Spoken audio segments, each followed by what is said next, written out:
महाराज महाराज महाराज, इस मोची माधव का प्रणाम स्वीकार करें महाराज। माधव, मैंने तुम्हें एक खास काम की जिम्मेदारी देने के लिए बुलाया है। देखो, हमें लगता है कि हमारे राज्य में सिर्फ तुम ही इस काम को ठीक से कर सकते हो। महाराज, अगर मुझे आपसे कोई काम की जिम्मेदारी मिले तो मैं खुद को धन्य समझूंगा और उस जिम्मेदारी को अच्छे से निभाने की कोशिश करूंगा महाराज। आदेश करें महाराज। हाँ तो सुनो, हमारे राज्य में एक खास मौके के लिए मैं अपने राज परिवार के सभी रिश्तेदारों को सोने की जूतियां तोहफे में देना चाहता हूँ, और मैं चाहता हूँ कि इस राज्य के सबसे काबिल मोची के रूप में तुम ये जिम्मेदारी लो। क्यों? लेकिन महाराज, एक ही आदमी को इतना बड़ा काम देना, अब ये भी आप बताइए भला, सही है क्या? हम काबिल इंसान को ही काम की जिम्मेदारी दे रहे हैं देवराज। हमें बहुत अच्छे से पता है कि माधव अपना काम पूरी जिम्मेदारी से कर सकता है। लेकिन महाराज, राज्य के बाकी मोची क्या सोचेंगे, ये भी तो सोचिए। वो यही सोचेंगे कि अगर उन्हें राज परिवार का काम चाहिए तो उन्हें अपने काम को और बेहतर करना होगा। वो माधव से काम सीख सकते हैं, और क्या, इसमें कुछ भी उल्टा सीधा सोचने की कोई आवश्यकता नहीं है। महाराज, आपका प्यार और भरोसा पाकर मैं कृतज्ञ हूँ। मुझे आशीर्वाद दें ताकि मैं आपकी दी हुई जिम्मेदारी को ठीक से निभा सकूं। हमारा आशीर्वाद तुम्हारे साथ है माधव। खुश रहो और काम को बहुत अच्छे से करो, ठीक है? हाँ, मैं भी देखूंगा कि आपका पसंदीदा माधव इतना बड़ा काम कैसे ठीक से कर पाता है। क्या किया रे मेरे शैतान बेटे? अरे माँ, क्या बताऊं मैं, जंगल में लकड़ी काटते वक्त ना लापरवाही से मेरा थोड़ा सा पैर कट गया, बस। क्या तू देखकर काम नहीं कर सकता? हर वक्त लापरवाही से काम करना ठीक नहीं। अब इस पैर का क्या होगा? तुम क्यों परेशान हो रही हो माँ? खून अपने आप रुक जाएगा ना, और हम गरीब लोगों का खून अगर ना भी रुके तो क्या कर सकते हैं माँ?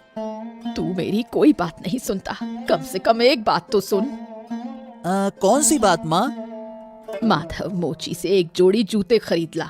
जूते होंगे तो पैर काफी हद तक बचेगा। तू आज ही जा और एक जोड़ी जूते ले आ, जो तुझे अच्छा लगे कर। अरे माँ, तुम पागलपन क्यों कर रही हो? हमारे पास अभी जूते खरीदने के पैसे नहीं है। वैसे भी सब ठीक हो जाएगा। ये छोटा मोटा लगता रहता है और ठीक हो जाता है। इतना मत सोचा करो माँ। हाँ, काश जूते खरीदने के पैसे होते तो अच्छा था, लेकिन जब नहीं है तो क्या किया जा सकता है। अरे राखी राखी, क्या तुम्हें कभी अकल आएगी? क्यों, क्या हुआ? अरे मैं इतनी दूर से दोपहर में घर आया हूँ, खाने का वक्त हो गया है और तुम अभी तक बिना कुछ किए चुपचाप बैठी हो। क्या तुम्हें शर्म वरम नहीं आती है क्या कि एक आदमी बाहर से आया है, खाना पानी दाना पानी कुछ तो दो उसको। अगर इतनी भूख लगी है तो खुद बनाकर खा लो। वाह वाह वाह वाह, खुद बना लो। देखो, शायद मैं तुम्हें समझा नहीं पा रहा हूँ, लेकिन एक बार समझने की कोशिश तो करो।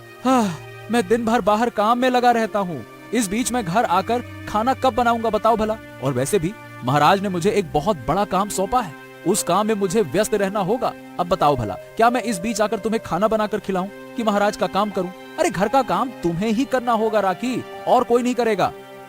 तुम अपना काम करो, मैं अपना काम करूंगी। आहा, लगता है कि तुमसे शादी करना ही मेरी बहुत बड़ी गलती थी। तुम इतनी आलसी और बेवकूफ लड़की हो कि मैं क्या बोलूं, तुम्हारी समझ में कुछ नहीं आता। महाराज के काम की जिम्मेदारी की वजह से मुझे व्यस्त रहना होगा और तुम्हें घर की जिम्मेदारी लेनी होगी। जो करना है करो, समझ गई? हाथ तेरे की, एक आलसी लड़की से शादी करके मेरा तो जीवन ही बर्बाद हो गया। हाँ?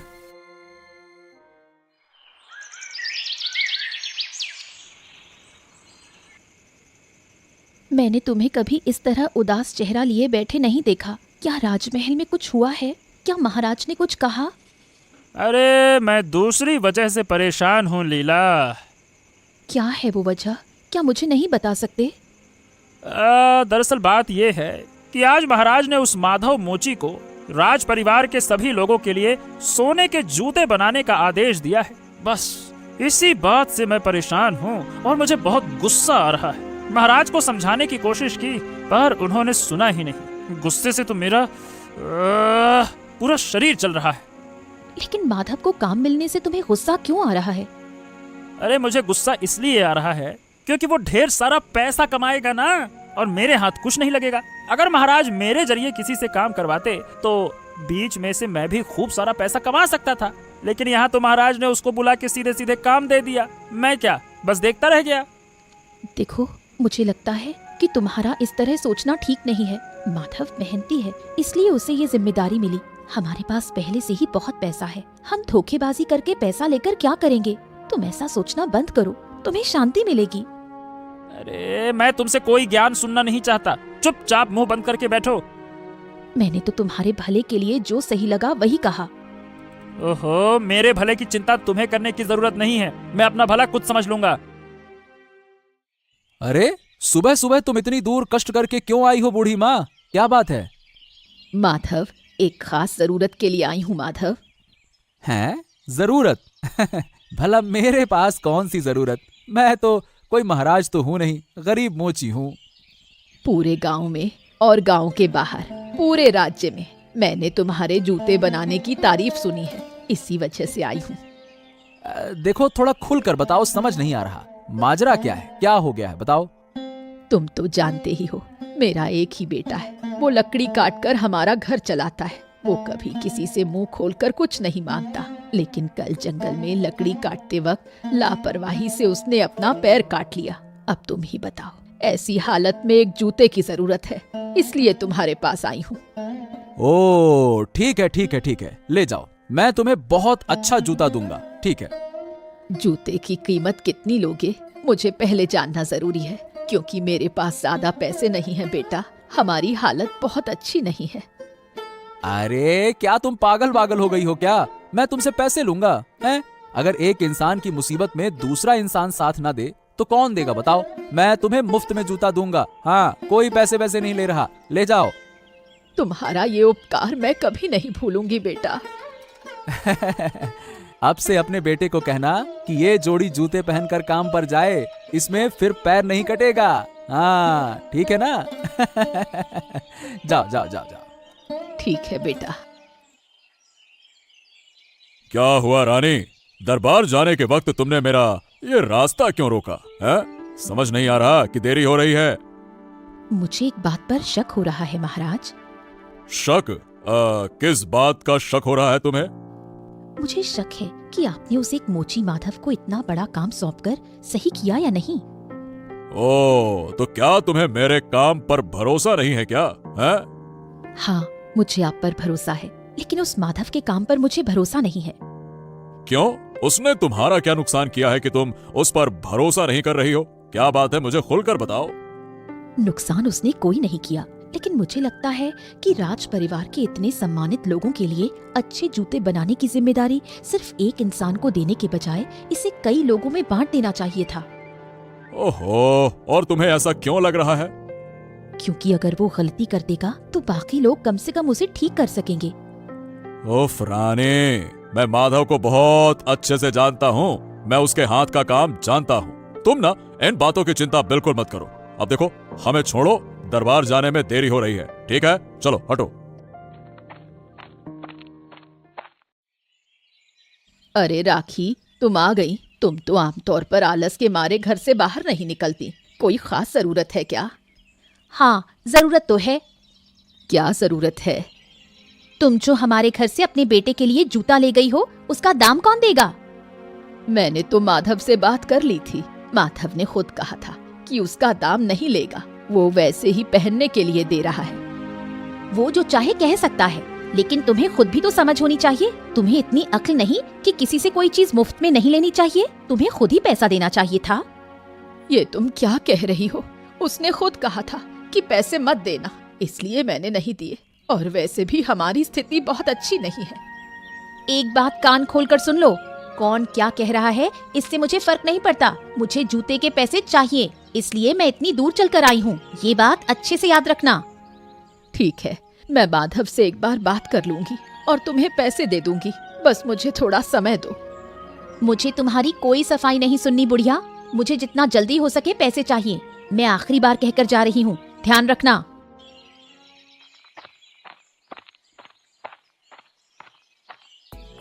अरे आदित्य भाई, हाँ, और बताओ जूते पहनकर कैसा लग रहा है? देखो कोई दिक्कत तो नहीं हो रही ना? बहुत अच्छा लग रहा है माधव दा।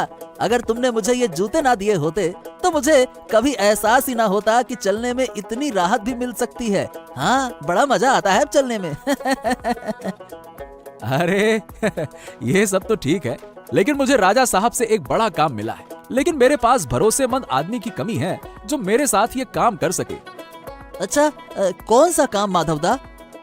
देखो, राजा साहब के विशेष समारोह के लिए वो अपने सभी रिश्तेदारों को सोने के जूते गिफ्ट में देना चाहते हैं, मतलब उपहार के तौर पे देना चाहते हैं। इसके लिए बहुत सारे सोने के जूते तैयार करने होंगे, लेकिन मैं अकेले ये काम नहीं कर सकता। इसीलिए मुझे एक सहायक की जरूरत है, लेकिन मुझे भरोसेमंद आदमी नहीं मिल रहा। बताओ, क्या तुम मेरी मदद करोगे? बताओ। अरे माधव दा, तुम्हारे साथ काम करने का मौका मिला तो मैं तो खुद को धन्य समझूंगा। मुझे तो बहुत खुशी है। मैं तो खुशी खुशी तुम्हारे साथ काम करूंगा दादा। जो इतना बेहतरीन जूता बना सकता है उसे राजा साहब काम नहीं देंगे तो भला किसे देंगे? मैं तैयार हूँ। हाँ, देखो, असल में काम इतना जिम्मेदारी भरा है कि मैं किसी पर भरोसा नहीं कर सकता। सिर्फ तुमसे मैंने ये बात कही है। हाँ, ये बात आपने बिल्कुल सही कही, बिल्कुल पते की। जब काम हो जिम्मेदारी का तो जिम्मेदारी से ही करना चाहिए। देखो दादा, अब तुमने मुझ पर विश्वास किया है तो मैं उस विश्वास की कद्र करूंगा। हाँ। ठीक है, तो फिर तुम मेरे साथ काम करने आओगे, ठीक है? हाँ बिल्कुल, मैं तुम्हारे साथ काम करने आऊंगा दादा। हम दोनों मिलकर राजा की सेवा करेंगे। एक बात मेरी समझ में नहीं आ रही मंत्री, कि हमारे राज्य के गरीब मोची को जूतों का इतना बड़ा कॉन्ट्रैक्ट कैसे मिल गया? ये बात मेरे भी गले उतर नहीं रही रानी माँ, लेकिन अब राजा साहब का आदेश है, इसीलिए कुछ भी कर नहीं सकते। वो मामूली गरीब मोची क्या इतना बड़ा काम कर पाएगा? ये मेरी समझ से बाहर है। यही बात सोच सोच कर मैं 2 रातों से ठीक से सो नहीं पाया रानी माँ। क्या इसका कोई उपाय नहीं हो सकता? कोई ऐसा तरीका जिससे वो शैतान मोची इस जिम्मेदारी से हट जाए? मैं भी यही योजना बना रहा हूँ महारानी, कि किसी भी तरह से करके। सिर्फ योजना बनाने से कुछ नहीं होगा मंत्री, उसे सफल भी करना होगा। आप चिंता ना करें महारानी, मैं कुछ ऐसा करूँगा कि वो आदित्य इस काम से अलग हो जाए, तभी मुझे चैन मिलेगा। ऐसे तो मुझे चैन नहीं मिलेगा। तभी मेरा मन शांत होगा। मैं उसे ऐसी साजिश में फंसाऊंगा ना कि जूते बनाना तो दूर, वो इस राज्य में भी कहीं टिक नहीं पाएगा। तुम हर कदम की जानकारी मुझे देते रहो। जो आज्ञा महारानी, आप हमारा प्रणाम स्वीकार करें। तुम्हारा मंगल हो और उस माधव मोची का सर्वनाश हो।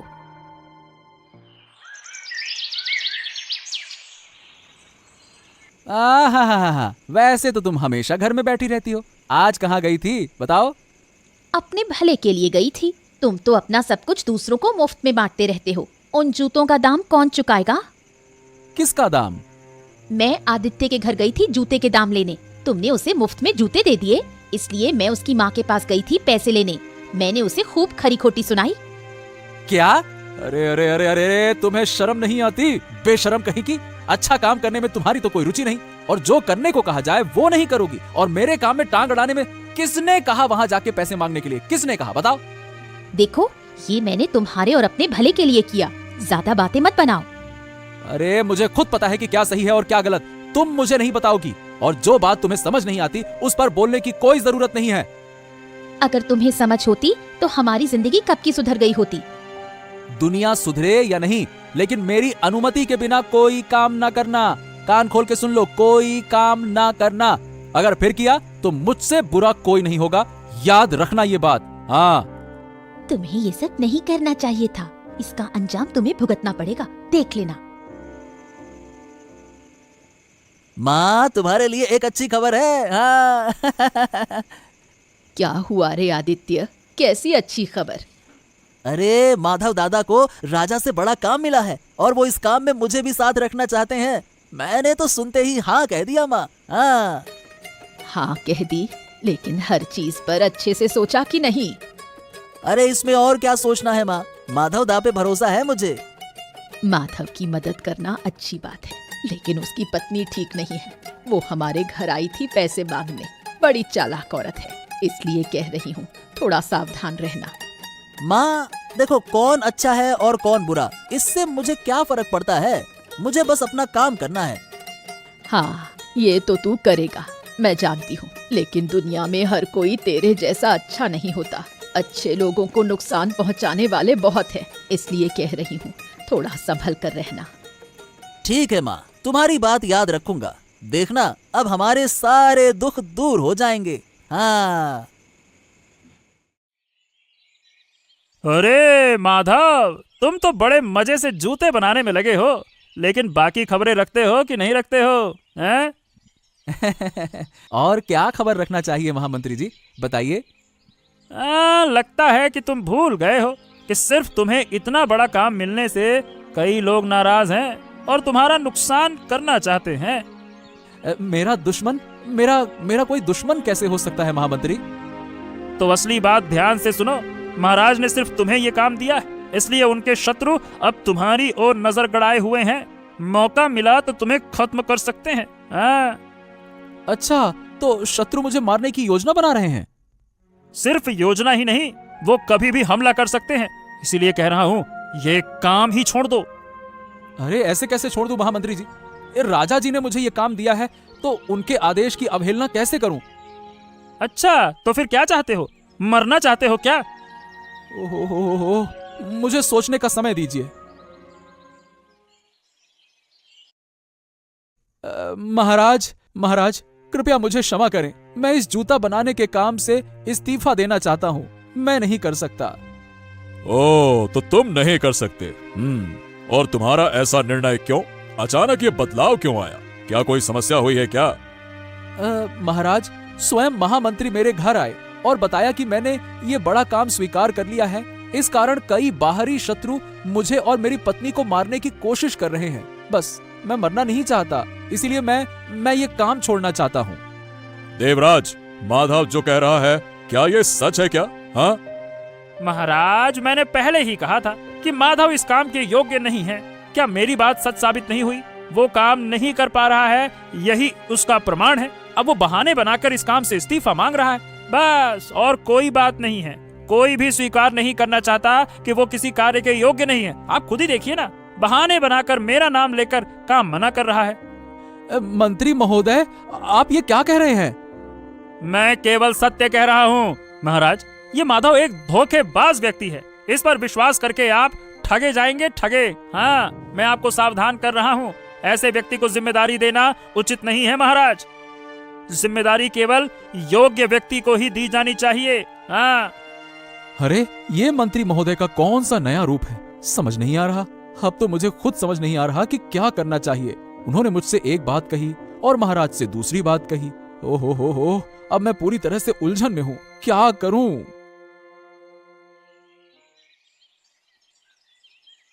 हाँ, आजकल लोगों का व्यवहार समझना बहुत मुश्किल हो गया है राखी। क्यों, क्या हुआ?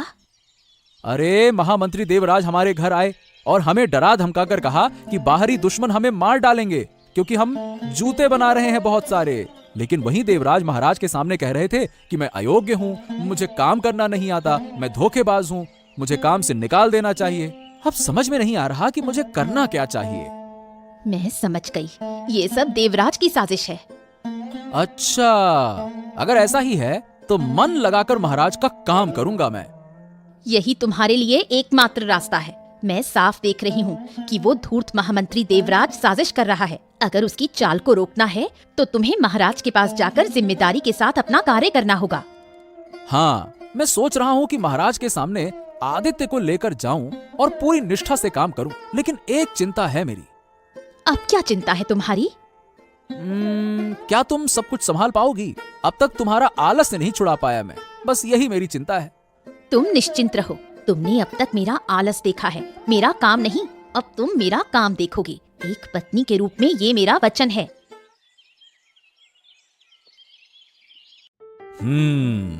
हम समझ नहीं पा रहे हैं कि ये बड़ा काम आखिरकार किसे सौंपा जाए। अरे चिंता ही मत करें महाराज, मैं जल्द ही कोई न कोई समाधान निकालूंगा। प्रणाम महाराज। महाराज, मैं इस पूरे काम की जिम्मेदारी लेना चाहती हूँ। तुम ये क्या बक रही हो? महाराज, ये स्त्री आपको झूठे प्रलोभन दे रही है। महाराज, जो महामंत्री महोदय आपके सामने हमारी बुराई कर रहे हैं, उनसे एक बार पूछिए कि वो सच में क्या चाहते हैं। उन्होंने हमारे घर आकर हमें धमकाया कि हम काम छोड़ दें, और अब यहाँ कह रहे हैं कि हम अयोग्य हैं। सच्चाई ये है कि वो खुद नहीं चाहते कि हम ये काम करें, इसलिए आपको गुमराह कर रहे हैं। इसमें महामंत्री का स्वार्थ है और कुछ नहीं। धिक्कार है देवराज, धिक्कार है। आखिर तुम्हारा असली चेहरा यही था। हमें थोड़ा संदेह हुआ था, लेकिन ये सच निकलेगा ये हमने सोचा नहीं था। हमारे अपने ही दरबार में इतना बड़ा शत्रु बैठा हुआ है। अरे शत्रु क्या, तुम तो आस्तीन के सांप हो, सांप जो हमें ही डसने चले हो। देखो, हम तुम्हें अंतिम बार क्षमा कर रहे हैं। अगर फिर से ऐसा कुछ हुआ तो हम तुम्हें राज्य से ही निष्कासित कर देंगे, और ये हमारा अंतिम निर्णय है। महाराज, महाराज मुझे क्षमा करें, मुझे क्षमा करें महाराज, मुझे क्षमा करें। राखी, मैं तुम्हें इस पूरे कार्य की जिम्मेदारी सौंपता हूँ। हमें आशा है कि तुम हमारी अपेक्षाओं पर खरी उतरोगी। धन्यवाद महाराज, हम अवश्य आपकी सभी अपेक्षाएं पूरी करेंगे।